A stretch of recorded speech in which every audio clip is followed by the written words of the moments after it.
Everyone, welcome back to my channel commerce pro max. I hope आप सभी अच्छे होंगे। आज की क्लास में हम डिस्कस करने जा रहे हैं एमकॉम फर्स्ट सेमेस्टर का जो आपका सब्जेक्ट है क्वांटिटेटिव मेथड्स फॉर बिजनेस, उसके यूनिट फर्स्ट का बहुत ही ज्यादा important topic that is Poisson distribution and its properties.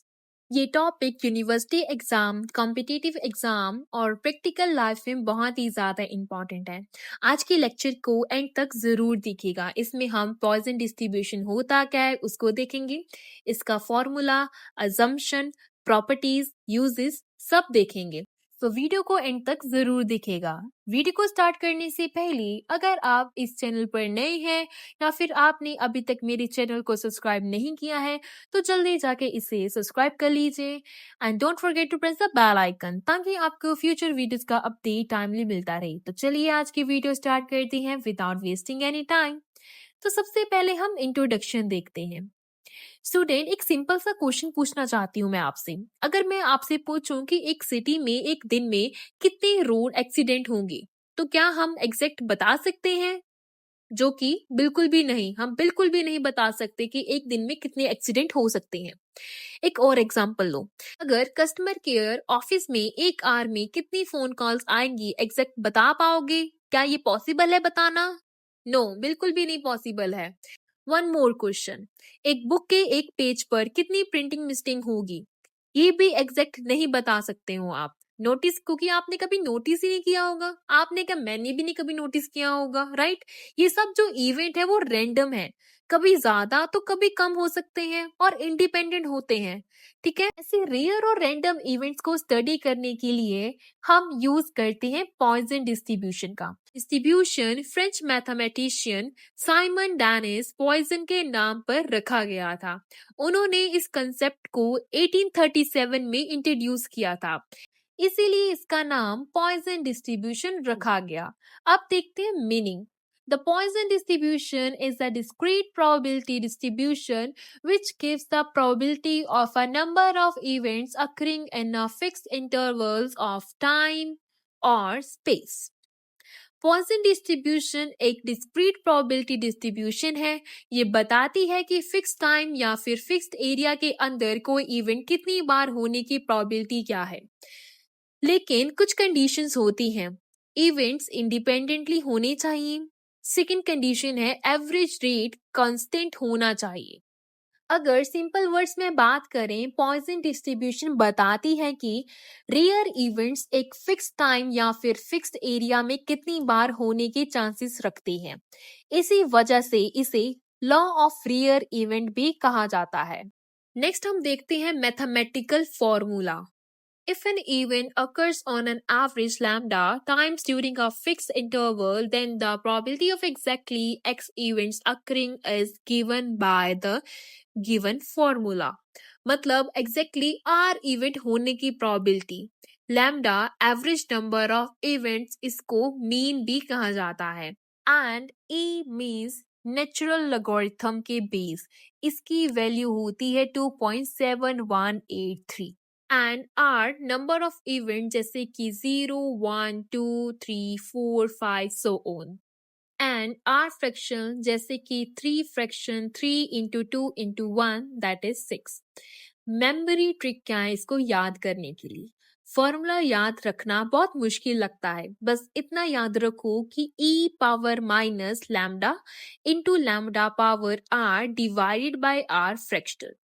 अगर प्रैक्टिस करोगे तो फॉर्मूला ऑटोमेटिकली याद हो जाएगा। अब नेक्स्ट देखते हैं कंडीशन या फिर अजम्पशन कह लो किसकी, पॉइजन डिस्ट्रीब्यूशन की। एग्जाम के लिए ये बहुत ही ज्यादा इंपॉर्टेंट टॉपिक है। Condition number 1 is events are independent.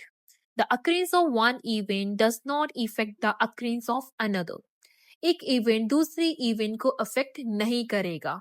For example, आज 5 फोन कॉल्स आए, इसका मतलब ये नहीं है कि कल भी एग्जैक्टली 5 ही आएंगी। क्या पता 6 आ जाए, क्या पता कोई कॉल आए ही ना। So the event is independent. Condition number 2 is events occur singly. Only one event can occur at a particular instant. Event occur singly means एक ही इंस्टेंट पर सिर्फ एक इवेंट होगा, एक ही सेकंड में दो एक्सीडेंट एग्जैक्टली सेम मोमेंट पर consider नहीं किए जाते हैं। Next condition number third is constant average rate. The average number of event lambda remains the same over the equal intervals of time or space. Average number of event her equal event में same रहना चाहिए। For example, अगर average 10 calls per hours हैं तो system इसी average को follow करेगा। Next condition number 4 is rear events.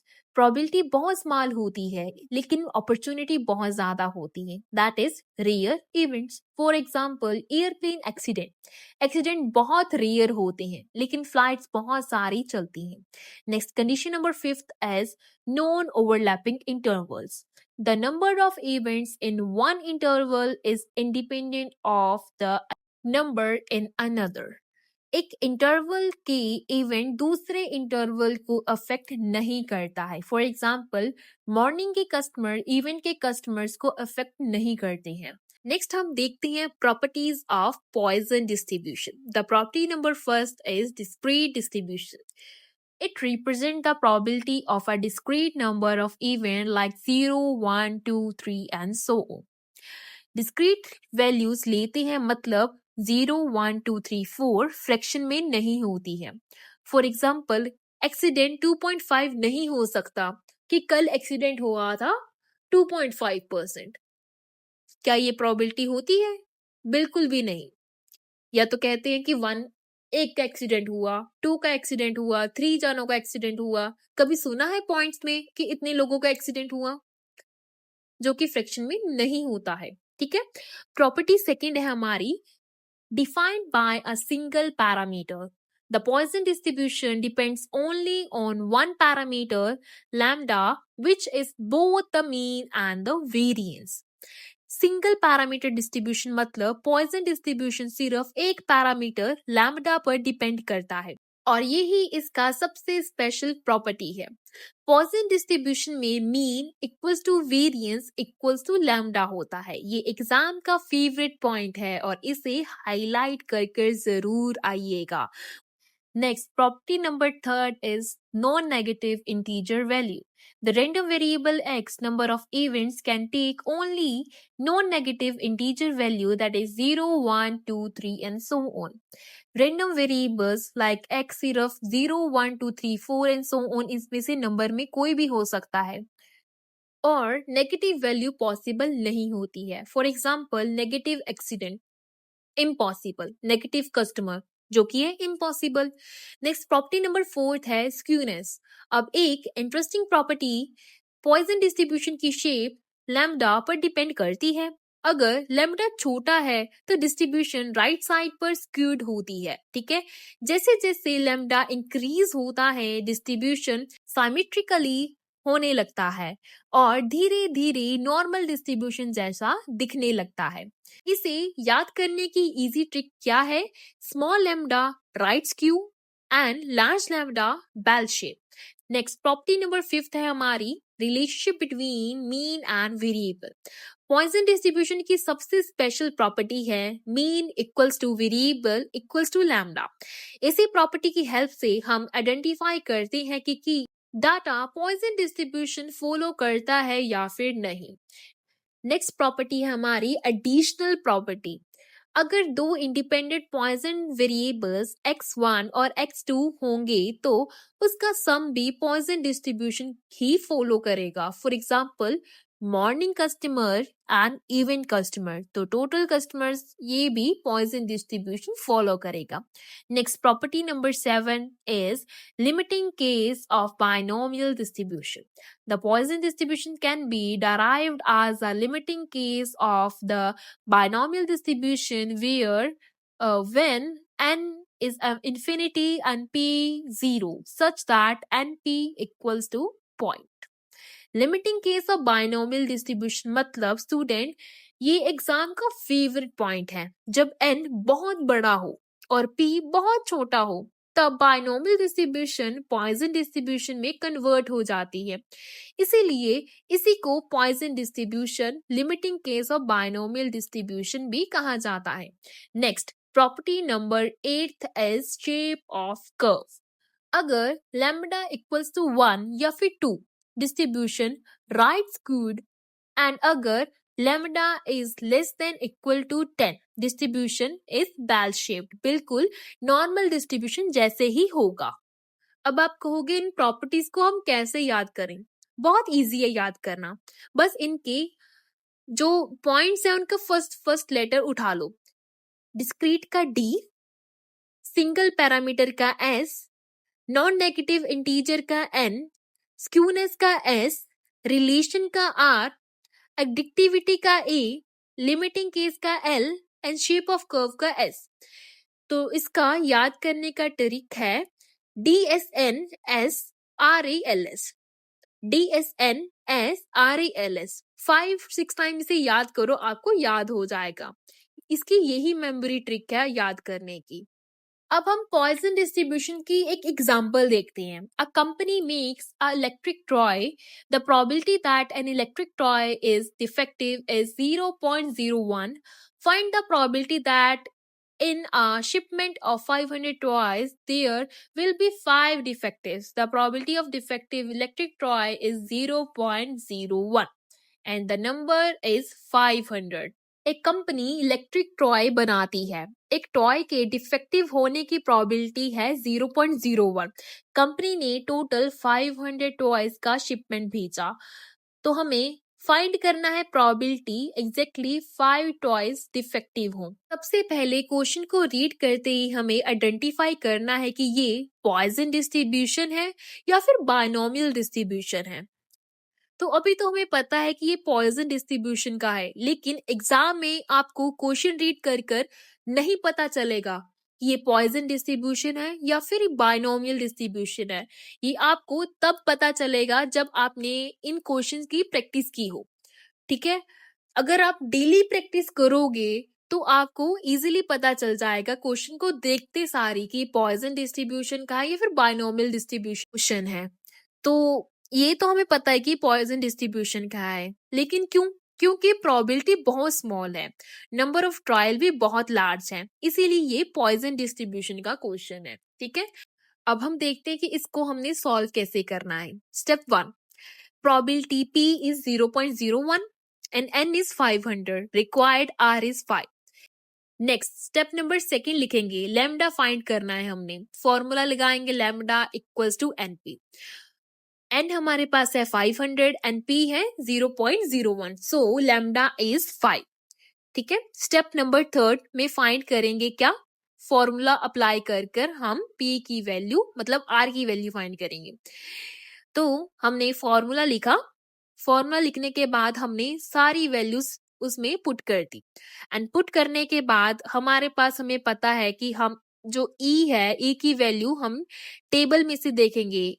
ठीक है, 5 की वैल्यू टेबल में से 0.006738 हमने देख ली। अब स्टेप नंबर हमारा जो नेक्स्ट है उसमें हम कैलकुलेट करेंगे 5 रेज़ टू पावर 5 की वैल्यू। ठीक है, अगर हम 5 को 5 टाइम्स मल्टीप्लाई करें तो हमारे पास आंसर आता है 3125 एंड 5 फ्रैक्शनल को हम फाइंड करेंगे। 5 फ्रैक्शनल हमारे पास आया 5 into 4 into 3 into 2 into 1, that is 120। अब सारे को हम कैलकुलेट करेंगे, एक एक को हमने पुट कर दिया फॉर्मूला में। अप्रोक्सीमेटली इसे कैलकुलेट करने के बाद हमारे पास आंसर आया 0.175। So the probability that exactly 5 toys out of 500 are defective is 0.17 or about 17.5%। अब इसका मतलब ये है कि अगर कंपनी बार बार 500 टॉयज का शिपमेंट बेचती है तो अप्रोक्सीमेटली 17.5% केस में एग्जैक्टली 5 टॉयज डिफेक्टिव मिलेंगी। सिंपल था ना इसको कैलकुलेट करना? अगर आप इसके प्रैक्टिस करोगे तो आपको इजीली समझ आ जाएगा कि हमने कैसे कैलकुलेट करना है। बेसिकली ये तो फॉर्मूला ही आपको याद करना है। अगर आपको फॉर्मूले याद हो गए तो सारे क्वेश्चन आप इजीली कैलकुलेट कर पाओगे। नेक्स्ट अब हम देखते हैं uses and application of Poisson distribution. अब देखते हैं कि पॉइजन डिस्ट्रीब्यूशन रियल लाइफ में कहाँ कहाँ यूज होता है। ये बेसिकली 8 मार्क्स में मोस्टली पूछा जाता है। सबसे पहला यूज है telephone calls and messages. Poisson distribution call centre में 1 घंटा में हमें कितने कॉल्स आई हैं, ये प्रेडिक्ट करने के लिए यूज होता है। ठीक है, फॉर एग्जाम्पल अगर मान लीजिए एवरेज 100 कॉल्स पर आवर्स आती हैं, तो नेक्स्ट आवर्स में 110 कॉल्स आने की प्रोबेबिलिटी होती है। यही पॉइजन डिस्ट्रीब्यूशन से हम फाइंड कर सकते हैं। इसका सेकंड यूज है रोड एक्सीडेंट। जैसे कि traffic police road accident estimate करने के लिए इसे यूज किया जाता है। ठीक है, फॉर एग्जाम्पल एक सिटी में एवरेज 3 एक्सीडेंट पर डे होते हैं और कल 5 एक्सीडेंट होने की प्रोबेबिलिटी पॉइजन डिस्ट्रीब्यूशन बताएगा। ठीक है, अब नेक्स्ट यूज है use number third, quality control.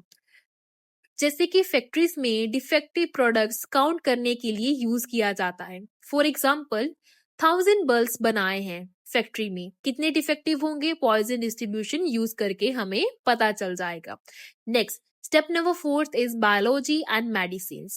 Hospital और रिसर्च लैब में rare diseases, mutations and death estimate करने के लिए पॉइजन डिस्ट्रीब्यूशन का यूज किया जाता है। Next banking and finance. Bank customer arrivals predict करता है। फॉर एग्जाम्पल बैंक काउंटर पर हर 10 मिनट्स में एवरेज 6 कस्टमर आते हैं। नेक्स्ट 10 मिनट्स में एग्जैक्टली 8 कस्टमर आने की प्रोबेबिलिटी पॉइजन डिस्ट्रीब्यूशन बताएगी। नेक्स्ट यूज है ट्रैफिक फ्लोस।